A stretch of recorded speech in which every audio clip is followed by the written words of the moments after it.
It's Football Connect's Top Corner Football Podcast. In this episode, the league leaders are gone. Long live the league leaders. A competitive title race or a complete bust. Everyone is invited, but in a sensational turn of events, the Zanako Football Club absolutely misses out on the country. Will a trip to Mazabuka leave a bitter taste as Cabo Warriors' quest for the first league title in 4 years threatens to completely dissolve? Welcome to the third episode of the original Zambian Football Podcast. Now, the MTN Super League title race this season has been the perfect game of musical chairs so far. You have a better chance of seeing a polar bear in the streets of Mongu than you will see a team occupy the top spot from one Sunday church service to the next. Now, Nsangu, you have a dog in this fight. What have you made of the title race so far? Well, the title race has been really competitive for me, and some few weeks ago, as a Cabo Warriors fan, we thought we had it all, but things have just turned south. And but not that the team hasn't been really good, but it just shows for me how competitive the league has been. We know right now Power Dynamos is on top of things.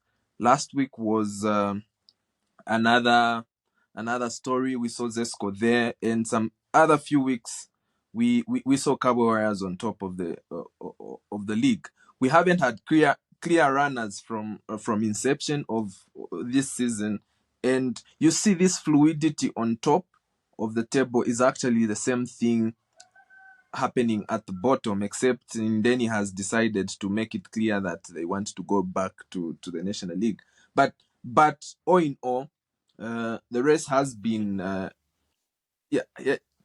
race has been among the top 6 teams that we have now, and they just keep on changing, because you see that actually from Nkwazi that has placed 6th all the way to Power Dynamos sharing points with Zesco United on top. Everyone has an opportunity to win the league among these top 6. So for me, that speaks a lot of competitiveness, because you don't know what to expect in every game and every week. I have a darker take on what is happening in the title race.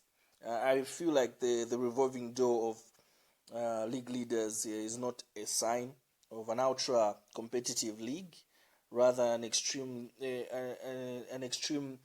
show of an extremely bunch of title contender, average bunch of title contenders. The proof is in the pudding, or the devil is in the details. Take a pick of idioms, but you have to look at the form guide. You discover that very few, if aside from Power Dynamos, the rest of the teams cannot put a run of wins together. And even Power Dynamos, who have won, I think the last 5 games and drawn 1, I think. A few weeks ago, before that, they were drawing and losing games. So for me, that form guide and the clubs being bunched together, even if they are losing and drawing games, is an indictment of the quality of our title contenders this season. Now, to some absolutely fantastic news with ABSA. Well, there are rumors of organizations like Super Sport and other sponsors deciding to cut bait and not fish. ABSA is growing their tournament yet again. Yeah, that's amazing, man. That's amazing from ABSA. Maybe there's something they've seen in the league, and so maybe just to break it down for our other viewers that don't really understand the new format of the ABSA Cup.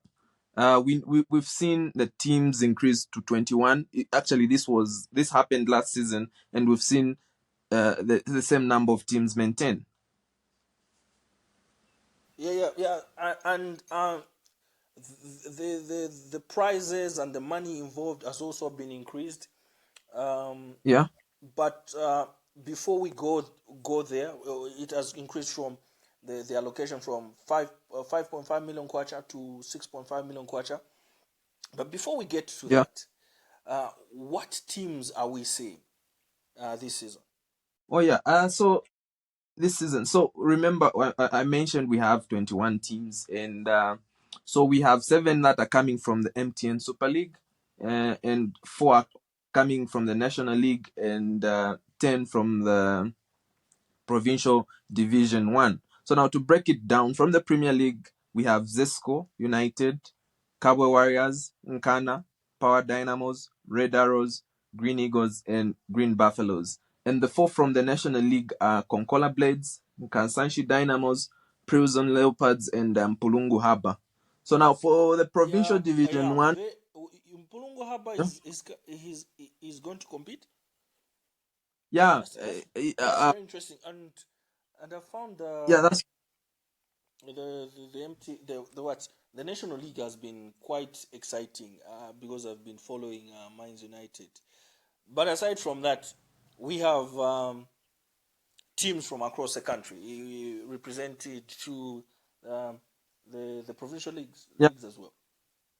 Each province. So from Division 1 as well. So from the Copper Belt, there's Ron United. Central Province has Air Power. Eastern Province has Young Nkwazi. Luapula has Mathcat United. Lusaka has Makeni Osters. Muchinga has Muchinga Blue Eagles. Northern Province has Teta Football Club.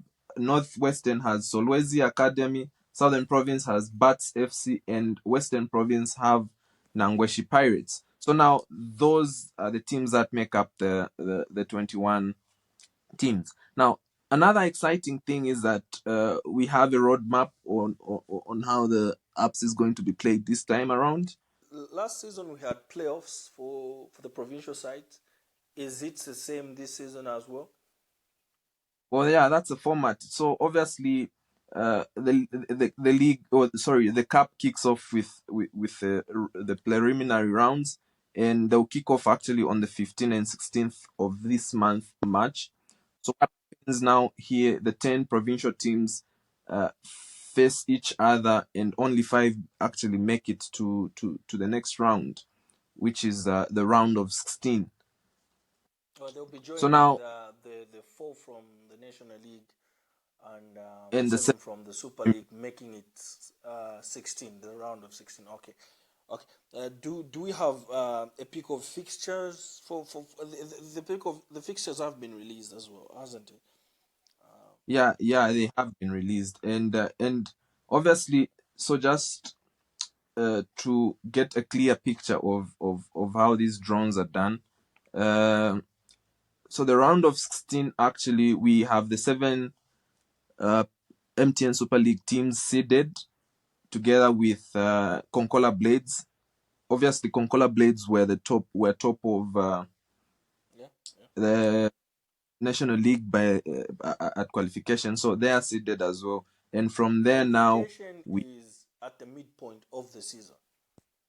oh yeah, that's also important to So note that where the qualification. teams are sitting um, is where they will be. If for each team that is has qualified was sitting at a particular spot at the midpoint of the season. After in the Super League, that's after how many games? 18? 18 matches, right? It's And this 7. applies to the Yeah, rest of. Okay. yes, mid-season is because we've got 34 uh, game weeks, so it's 17. And yeah, so now from there, obviously, we'll move into the round of 16 on the 5th and 6th April, and then we'll see how we proceed from there on. Now, talking about the monies in the ABSA Cup, you began by mentioning that we've Yeah. seen an increase So of yes. the As I said, the entire kitty has been increased by 1 million kwacha from 5.5 to 6.5 million kwacha. and then the winners will get, instead of last season they got 800,000 kwacha. This season, winners will get 1 million kwacha. Runners up will get 400,000 kwacha instead of 350,000 kwacha from last season. The MVP will get 25,000 kwacha. Golden Boot winner will get 25,000 kwacha. The best goalkeeper will get 25,000 kwacha. And from the preliminaries, the man of the match will get 5,000 kwacha. And from the quarter final stage, it will be 15,000 kwacha for man of the match. So it's pretty money. It's motivation. It's money that can motivate some of these players. It's a really good package, and all this being in the current state of the economy and the current state of our football, it's really commendable for ABSA to do what they're doing. Yeah, kudos to them, because it now even makes this tournament more exciting. You expect a lot of enthusiasm from the players and the technical bench, obviously, because there's some pretty good monies involved around this. That's a very good motivator for our Yeah, guys. that's great. That's great. As we wind up, we have league matches coming. What are some of the games we can look at? Well, obviously, the biggest game that's coming around are this in round 27 is Zesco, obviously taking on Zanaco, and obviously Red Arrows facing off Nkana. Like, these Zanaco are is some of, reviving as well. yeah, they're reviving. They've won their last two games, and they're Albeit they're against about. against very lowly opposition. No disrespect to Lumwana Radiance and Indeni. Yeah, but what's important is that they're able to win. They're now able to win the matches that they are meant to win. You get it, right? In True. on any other day, you would expect Zanaco to easily win those matches, but because of their poor run, you are actually it's actually coming as a surprise, them winning those games this season. But other than that, I think Red Arrows and Nkana game is really going to be something to look out for. I hope Nkana doesn't, or sorry, I hope Red Arrows doesn't turn up in their white jerseys at home, because they're at home, those funny things that go around. And another tricky fixture is for Green Eagles against Mufurila. It's really funny that Green Eagles haven't actually won a match in their last 8 games, and it won't be easy for them punch in the stadium. You know how loud. You were at that game where that fantastic goal was scored, isn't it? Last week. Oh yeah. Yeah, Green goes beautiful goal, beautiful goal. Got some really good reaction on our Instagram page among certain African followers of the page on there. Football Connect, obviously, Football Connect is on Facebook, Blue Sky, TikTok, and YouTube. Um, as we end, those are obviously interesting matches. I'll be looking. I'll have an eye on Zanaco versus Zesco, because Zesco will be coming to Kabwe next week. What? How do you feel about Cabo Warriors' trip to Mazabuka this week? This kind of. Well, you don't know what to expect with Cabo Warriors, especially that they've lost back to back 2 games. They really need to pick results in this game, if at all they're going to have any hopes of winning the league this season. And we know Musa isn't an easy team to go and beat from home. They've made their home stadium quite. Yeah, they've made their home stadium quite a difficult place to actually It's a fortress.